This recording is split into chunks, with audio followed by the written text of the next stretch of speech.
Hai, Assalamualaikum. Welcome back to my channel, Son of Makno. Saya Izman Muhammad. Dan pada anda yang belum lagi subscribe channel saya, silakan subscribe dan juga tekan butang loceng untuk notification video-video yang akan datang. Terima kasih.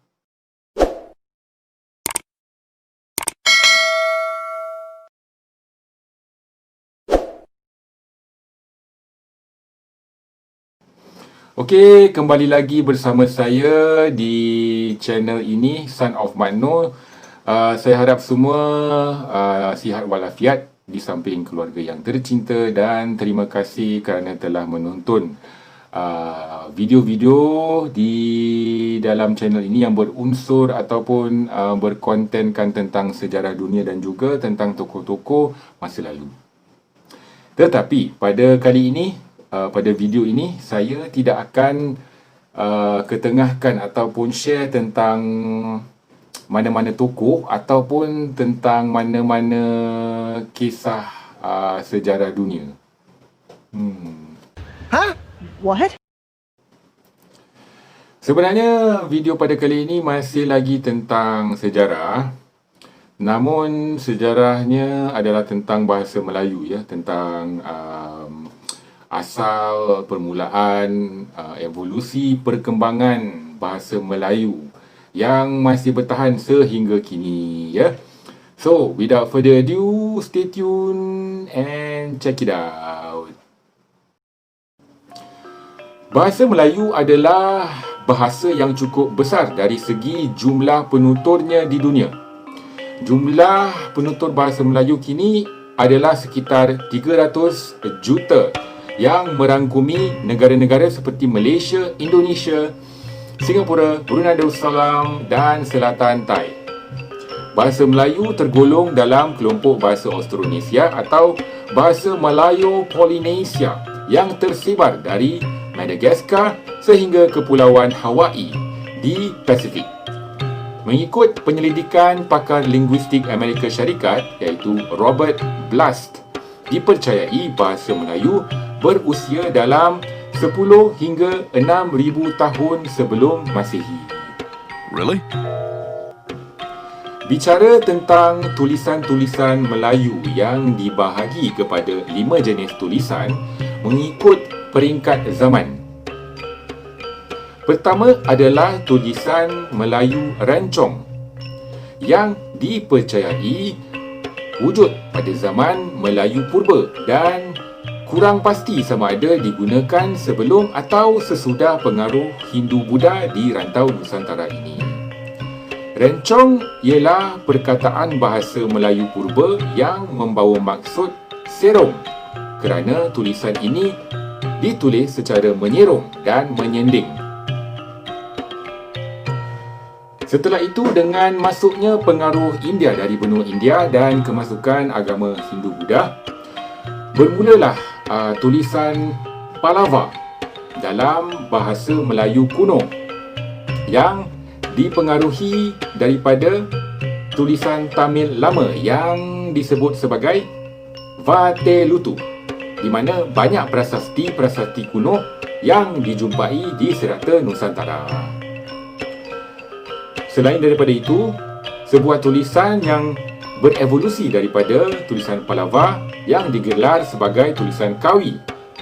Ia berevolusi daripada tulisan Palava pada abad ke-7 ataupun 8. Tulisan biasa tertumpu di Pulau Jawa dan pada masa itu bersaing dengan tulisan Jawi apabila kedatangan Islam di rantau Nusantara. Ini terbukti dengan sebuah makam kepunyaan Syekh Ahmad Majnun di Negeri Sembilan yang mempunyai tulisan Kawi dan Jawi di makam beliau. Dan dari tulisan Palava dan Kawi berkembangnya pengaruh bahasa Sanskrit dalam bahasa Melayu. Selanjutnya adalah perkataan-perkataan yang telah dipinjam dari bahasa Sanskrit ke bahasa Melayu sehingga kini. Contohnya, perkataan seperti agama, bahasa, bahaya, bumi, cendana, delima, durjana, guru, istana dan kepala.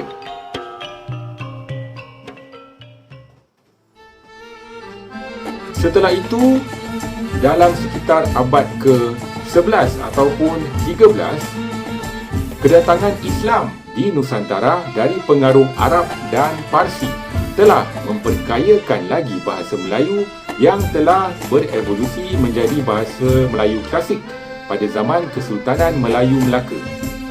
Tulisan ini mula berkembang pada abad ke-13 sehinggalah ke abad 19 di Nusantara.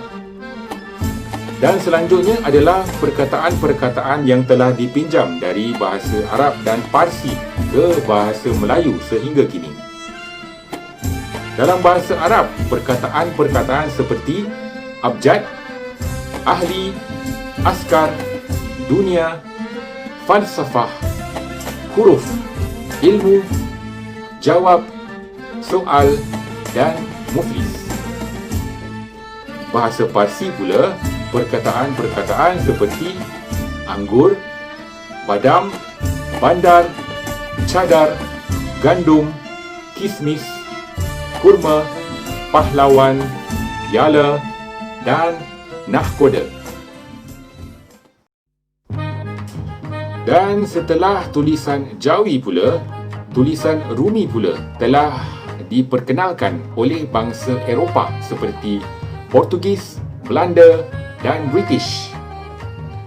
Dan dipercayai tulisan Rumi ini mula diterapkan oleh penjajah seawal abad ke-17 dan 18 dan telah dipakai sehingga kini. Selanjutnya adalah perkataan-perkataan yang telah dipinjam dari bahasa Portugis ke bahasa Melayu sehingga kini. Contohnya seperti perkataan baldi, bangku, bendera, bola, garpu, keju, kemeja, kereta, mentega dan limau. Di negara Indonesia pula, bahasa Melayu telah menjalani perubahan dengan pengaruh Belanda dan telah diangkat sebagai bahasa Indonesia pada Kongres Pemuda pertama pada tahun 1929. Dan untuk negara Nusantara yang lain seperti Malaysia, Brunei Darussalam dan termasuk Singapura, bahasa Melayu diangkat sebagai bahasa kebangsaan negara masing-masing sehingga kini.